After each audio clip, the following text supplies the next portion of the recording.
I'm joined with Fardan Khan, Interim Director of BVZ. With over 12 years in Canada's startup ecosystem as a founder, operator, ecosystem builder, and angel investor, Fardan brings a founder-first mindset and deep operational expertise. He's guiding BVZ into its next chapter of healthcare and community-driven innovation. Fardan, it's a pleasure. Thank you for joining us today. Thank you for having us. So just to jump into leadership, what leadership lessons have you learned moving from founder to incubator architect? Oh, I like that. I never thought of myself as a founder architect or an incubator architect. But it's been, it's not a straight journey, right? From founder to going into the startup ecosystem support. But that's been the common thread. I've been in this ecosystem for a long time, and I've seen the ups and downs of being a founder, and working with founders from at one side of the table, and then jumping and shifting gears and jumping over to the next side where you're trying to be supportive to founders. And so I think it's the key theme is always about support. And now what's happening, broadly speaking, economically, it's more relevant than ever that we need to support our founders so that they can stay here and feel that they have the resources. So it's always been that. And so I think my key learnings have been that, if you work with your founders, you support them early stage, you have to catch them at the right moment, because a few months could literally mean life or death for founders. And that's where you want to catch them. And so for me, in my founder journey, I did have a startup many, many years ago. It was a few months of trying to take a product to market. It was a successful failure, as I jokingly say. We didn't have a successful exit. We never went, fully to market, but we did take an idea from inception to beta and test it with our core customers. But the learning was always that you need to find the right founders. You need to have a community of people that support you. And that was the gap that I didn't have back then, even though I did have mentors and a supported network, but we were never part of an incubator or an accelerator of such nature. But then that's where I sort of flipped gears and thought maybe I can support this ecosystem.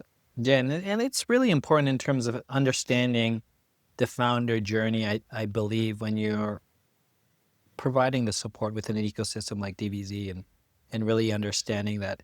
I have a key question in terms of that, finding the right moment, the right time to assist that. How does BVZ really do that or find that? And what is the biggest challenge in really connecting the two dots? Yeah, that's a great question. I mean, it's a lot of time and effort. Unfortunately, AI will not sort of take over that. That's a good thing. We are in the people business. We need to connect with founders and understand who they are, where they are, and what their needs are. We can automate some of that process, but it's almost always been myself and my team to find founders, to put out the call, connect with them, jump on a discovery call with them, do our due diligence, and then see if our resources can help them go where they want to go. That whole journey can take weeks to months because ultimately you want to connect with founders from different backgrounds, have multiple meetings with them, and then understand also, okay, what is it that you're really looking for? When, just as I mentioned, like it has to be the right stage. If it's too early, we can't necessarily help them. If they're too far ahead, then it's not necessarily a right fit either. So it does need to be sort of a sweet spot, but that sweet spot is pretty broad, I will say. But yeah, so that's really what it is all about. It's about trying to connect with folks and it's people. You have to understand and connect with people. That's right. So where do you see BVZ in the next 5 years, especially with the medtech focus now? Yeah. So, I mean, so many exciting things happening in Brampton from TMU perspective, from the city perspective. We've been in many different sectors in the last couple of years, but the common thread and a lot of our portfolio, so almost 48 companies, a little over half have been in either medtech or digital health. That wasn't by design. We didn't design that. We just kept getting more and more companies applying to us. And maybe that was a COVID thing because that's when we launched.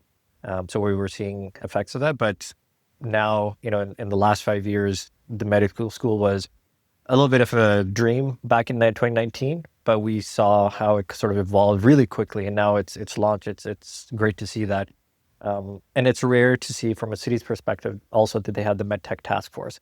They're mobilizing the private sector. So when you have that kind of momentum being built, it's rare to see that from a city perspective, top down. And most jurisdictions are doing it bottom up, but we're seeing the reverse here. And so for us, it's a strategic fit to be in that sector. We see so many positive things happening in this sector. Also from from a funding side, from the venture capital lens, things with AI, like there's a lot of things that are moving this sector in the right direction. And our personal thesis is that medtech and digital health is probably going to have its SaaS moment in the next 5 years. Yeah, I think what's interesting to me and myself having the opportunity to really talk to different stakeholders, different founders, builders within BVZ, it's really interesting how, as you mentioned, there was multiple sectors. And I guess now, from this point on, 5 years on, the focus or the primary focus is in Right, medtech. right. Where do you see the opportunity when it comes to like this incubator, this region, medtech within Canada, within the world? How does BVZ really like differentiate and compete when it comes to this? Yeah, that's a great question. And it's something that we're still working through. To your point, we are focusing on in this sector. We're not forgetting the other sectors. It's still important to Yeah. be flexible and open. I mean, Brampton's got a lot of strengths, being where it's located, the heavy industry presence. There's so many positive things happening. And so we do want to be open-minded. And the way we're terming it is that we're in health and wellness, but also health adjacent sectors. What that really means is it could be a supply chain company, but maybe their primary customers are in the health sector. Maybe it's a deep tech advanced manufacturing company, and they're catering to life sciences or something. So that we're trying to keep it broad and being mindful that the city again has a lot of different strengths, and we want to cater to it. But going back to medtech and health tech, there's just so many things happening that we think again are positive factors. And what ideally we would like to see is for us to be able to mobilize the different private and public sector entities to come and build this hub. There's this great example. We were at a conference last year in Toronto, the AdvaMed conference, I think it happened in October. There were representatives from the city in the US, which kind of reminded us of what Brampton was. Like, it was this blue collar sort of post-industrial city.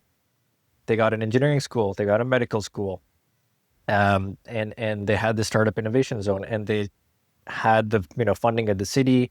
The private sector came together, the public sector came together, and that's the most important thing. People started together and realizing that there's powerful things that can happen here, and with a collective vision. And fast forward 25 years, now they're considered to be a medtech hub.